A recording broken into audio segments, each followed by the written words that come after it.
Choosing a chess opening may feel like trying to pick your favorite star from the sky. There's way too many options. Most of them look the same until you look a bit closer. Instead of memorizing thousands of moves, follow these 5 principles that I'm going to share with you in this video.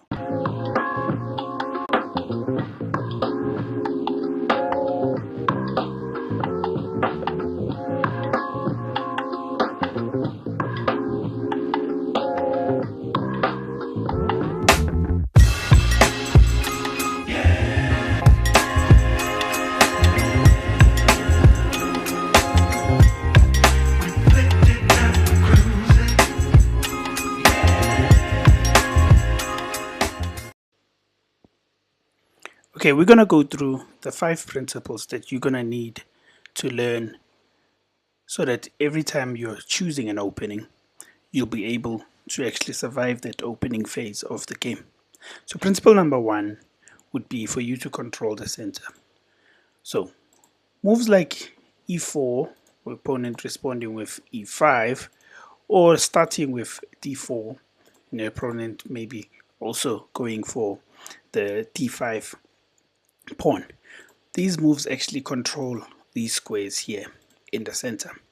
The reason why you want to fight for the center is because if your pieces are able to make it to the center, they'll be able to reach the opponent's side quicker, giving you an advantage when it comes to actually attacking and reaching the objective of the game, which is checkmate.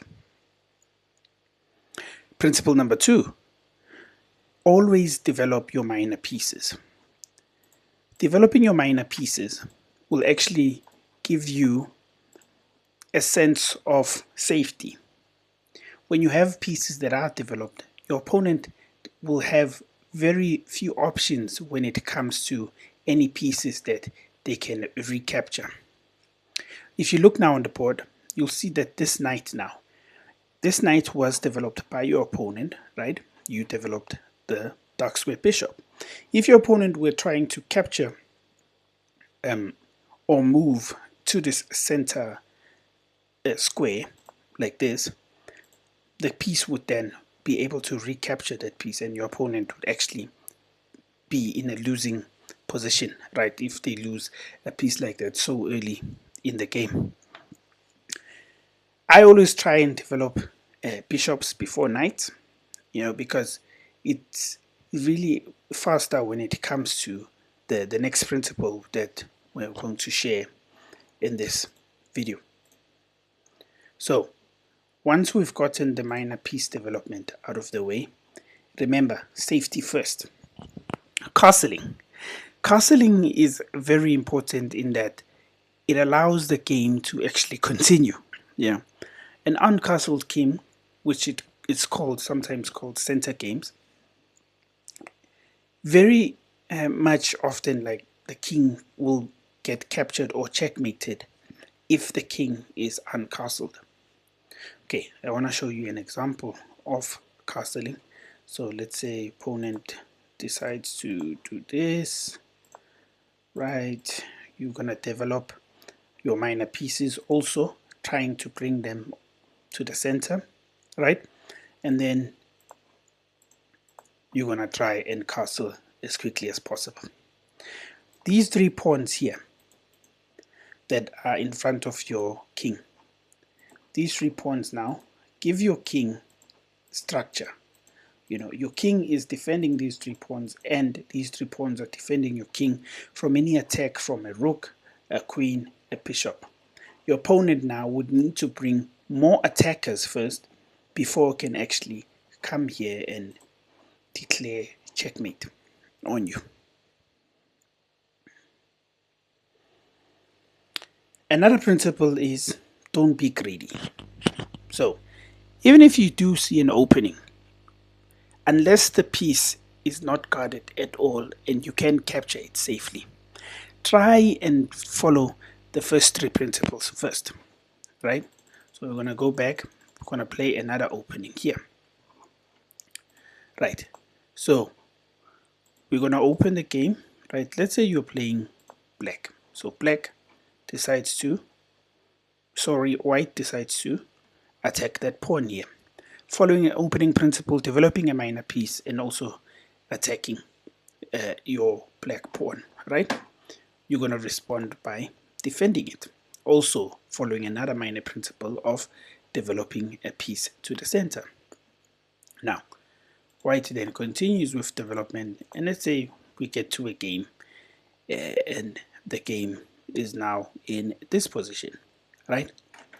White, because they want to castle, they can bring their piece here, right? And then preparing to castle in the next move. There is a trick here you can do as black by capturing this pawn. If white decides to capture back, you can actually fork a piece right here, right? But once you've done this, there's very few attacking combinations that black could actually come up with. I have played games like this, and some of them didn't really end as well as I wanted them to.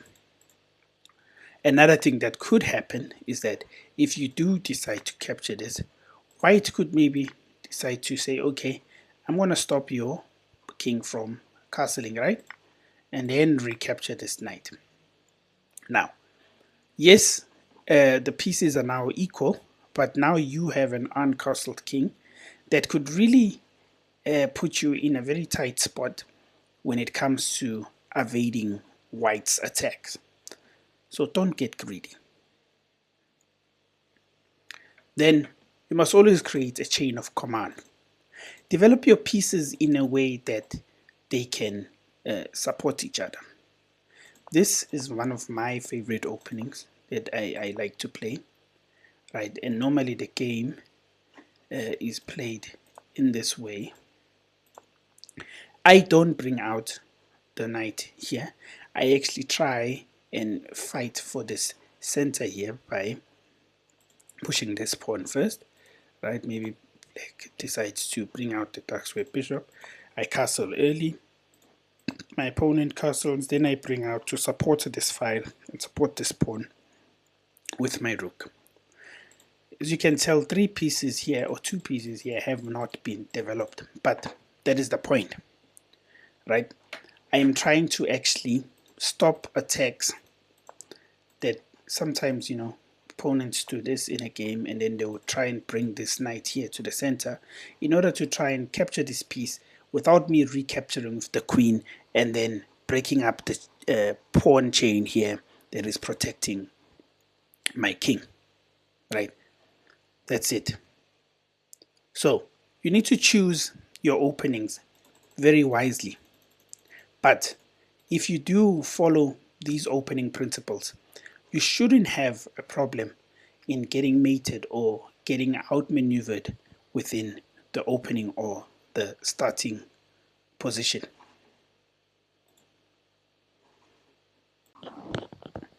Now, all of these principles, or all openings, in effect, especially a named opening, follow these principles of opening principles, right? They choose to castle early, they develop minor pieces, and they develop the pieces in a way that they can form an attack as soon as the king is tucked away in the corner and in a safe position. Please let me know in the comments below if there is specific openings that you would like us to go through within the channel. Thank you guys for watching. I'll see you guys next time. Take care.